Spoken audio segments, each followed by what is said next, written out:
All right, so we look kind of messy because we just got done doing the Tarzan swing, and so it was. But these guys bullied me into it, and I did it. I wouldn't have done it without them being really mean and everything. But we wanted to sit down also and talk with you guys a little bit about kind of growing up in the Illinois Valley. So I know you guys are part of a group, and you guys have, as students, I've heard kids were surveyed, and you guys said you were kind of. Some kids were kind of embarrassed to say that they lived. Kind of talk to me about that. Yeah, there's an interesting dynamic in the Illinois Valley where, because for the cities surrounding the area, it's one of the smallest, and the sports teams and events and groups are some of the lowest attendance. We thus are usually really low placed in events, and people view the town as kind of like a place where there are druggies and homeless people. Which means that there's kind of an embarrassed air where people don't want to admit that they're from this area because they'll get pretty quickly judged because of it. And so, and you are transgender, and what's that been like for you? I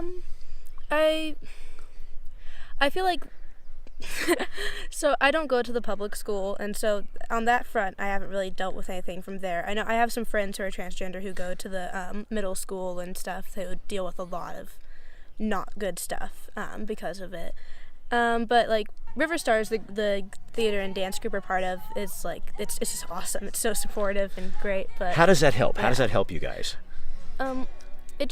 River Stars, it's another community within our community. And then it's also another family, and everybody's just really open, and we're not afraid to talk about a lot of issues openly that the youth of today deal with. That's a lot of adults and stuff that I know shy away from. So you guys don't. This group allows you, and you're performing, you're doing things too, so it kind of lets you get out into a different place, right? Mm-hmm. Yeah. It allows a really judgment-free zone because we have to do so much that's with our bodies and with movement, and we cover a lot of really important topics in a lot of our shows. We don't shy away from dealing with serious issues, and so we have to be able to talk to each other really frankly and clearly in order to develop our art that way.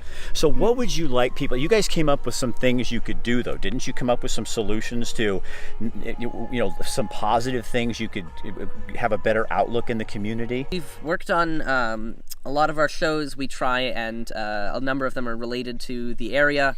And so we try to remind people about some of the positives in our area and to convince people to work on the issues that we deal with.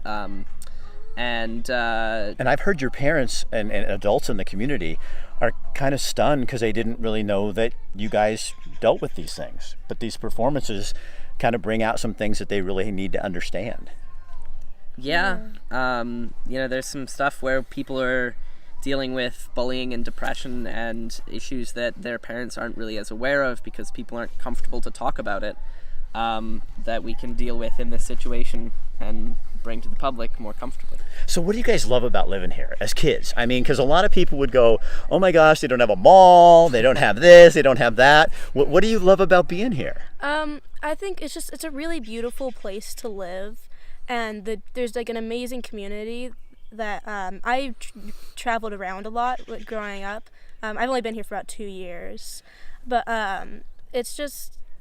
There's a lot of people who are working very hard to make things better, and there's a lot of people who really care about this place. And no matter how many bad things there are or stuff we have to deal with, the community always comes together to figure it out.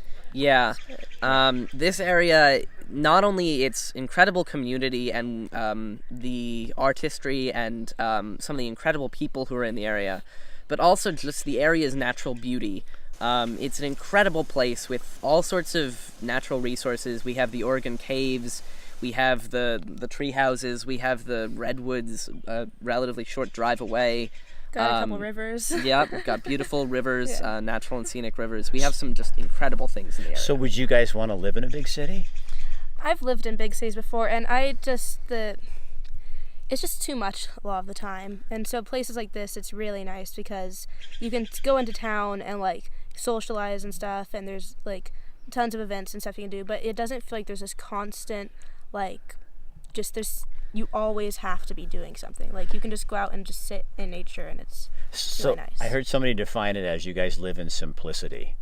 It's not a simple life, but it's simplicity. Would you agree with that? In some ways, yes. I would say that one of the issues with calling it that is that you are left with sort of an air of like there isn't complexity.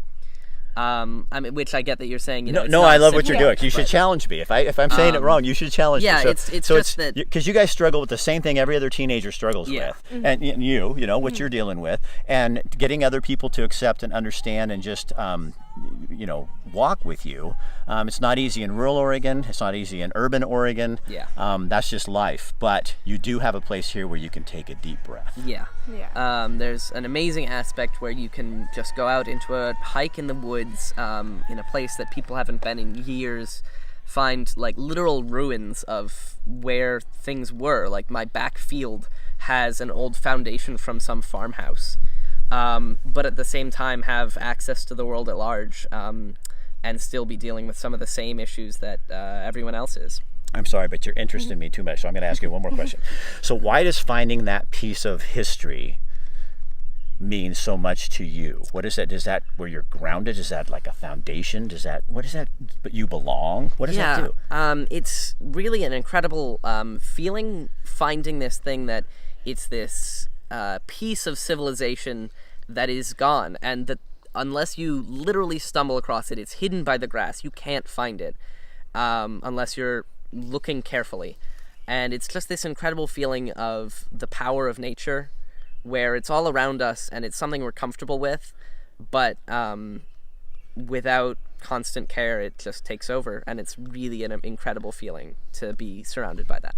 All right, so don't tell me that rural Oregon is not raising some very bright young people. You know what I mean? It was a pleasure. Thank you for talking with us. Thanks for pressuring me into doing the swing.